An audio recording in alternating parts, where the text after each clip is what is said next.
On June 20th, a new film, The Long Arm of the Dragon, China's Persecution of Believers at Home and Abroad, was released in South Korea's Seoul at an international religious and human rights conference by its organizer, Bitter Winter. It exposes confidential CCP documents aiming to launch long-term, systematic, large-scale operations to persecute religious refugees who have fled persecution in China, lists despicable CCP tactics to get Christians of the Church of Almighty God, CAG, extradited back to China, and calls on international society to show support for religious refugees. The Long Arm of the Dragon starts by exposing the CCP's ugly motive behind its attacks on overseas religious refugees, to cover up its insane oppression of religious beliefs at home. The mere fact that refugees are granted asylum declares to the world that China is guilty of religious persecution. As the CCP has always presented itself as great, glorious, correct, how can it admit the fact that it persecutes religious belief and tramples on human rights? For this reason, the CCP has launched a long-term, systematic, and massive campaign to harass refugees who flee religious persecution in China.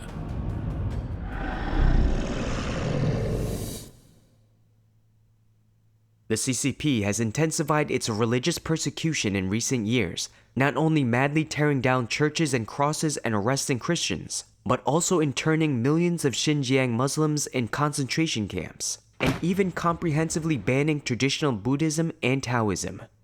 Many believers have had no choice but to seek asylum abroad, but the CCP's evil hand extends even overseas, where it works to have them extradited back to China. The Long Arm of the Dragon describes the CCP's various tactics of oppressing religious refugees abroad, including generating a large volume of fake news to smear persecuted religious groups, as well as manipulating and bribing foreign journalists and academics to disseminate this information worldwide. The CCP also uses various political, economic, and diplomatic means to apply pressure on other countries, compelling their governments to send religious refugees back to China. It also dispatches and bribes special agents in democratic countries to threaten and harass religious refugees and obstruct their attempts to gain asylum. We have about 200 Tibetan people living in Sweden. And then one Tibetan was found spying on other Tibetans. Swedish government, for a long time looked after him, and then they have all the evidence that he was receiving money from Chinese government and then doing all this espionage. The film describes CCP monitoring and persecution that CAG Christians in many countries suffer. This is particularly serious in South Korea and is growing worse. The CCP sent special agents to South Korea in 2016 to kidnap CAG Christian Zhang Fu and take him back to China. He barely escaped. Between 2016 and 2018, the CCP coerced Christians' Chinese relatives to go to South Korea to look for relatives. They staged fake protests organized by the pro-communist Oh Myung-ok, and by claiming the Christians were fake refugees, applied pressure to the South Korean government in an effort to have them sent back to China. Of course, by returning to China, these refugees would not go back home, but to jail. They explained this calmly to their relatives, some of whom admitted they had been pressured by the CCP to come.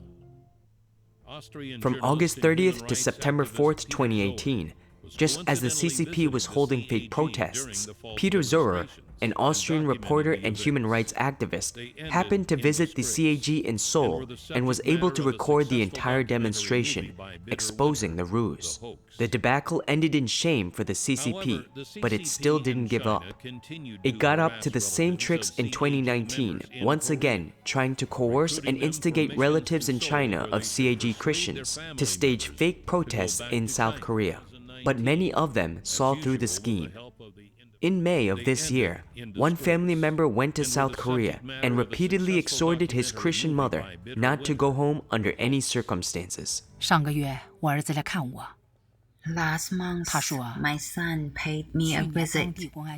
He said last year he was called to the National Security Brigade of a local public security bureau for investigating my faith in Almighty God abroad.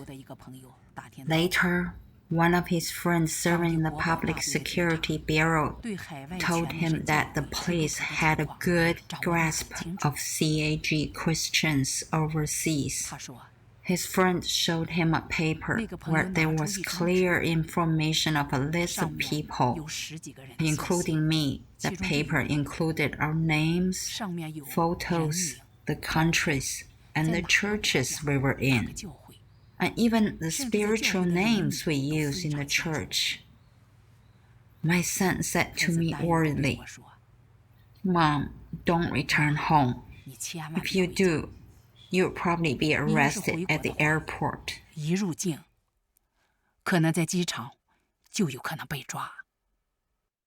CAG Christians have engaged in no criminal acts whatsoever. They are wantonly arrested and persecuted in China by the CCP only because of their faith. But even after fleeing China, the CCP continues their relentless pursuit in an effort to have them extradited back to China. If that happens, they will be facing even more savage persecution by the Chinese regime. Some have had their asylum applications denied, and after being forcefully returned to China, suffered arrest, sentence, and prison time. There are some whose whereabouts are still unknown. The long arm of the dragon concludes by calling on international society to make a decisive choice to support refugees. These bullying tactics have been repeatedly denounced by respected NGOs and international organizations, including the United Nations, and certainly do not improve the already abysmal reputation China has internationally for its handling of political and religious dissidents. The answer of the free world and of all friends of human rights and religious liberty should be a simple one: support the refugees. Reported by Eastern Light correspondent Jang Yi in South Korea.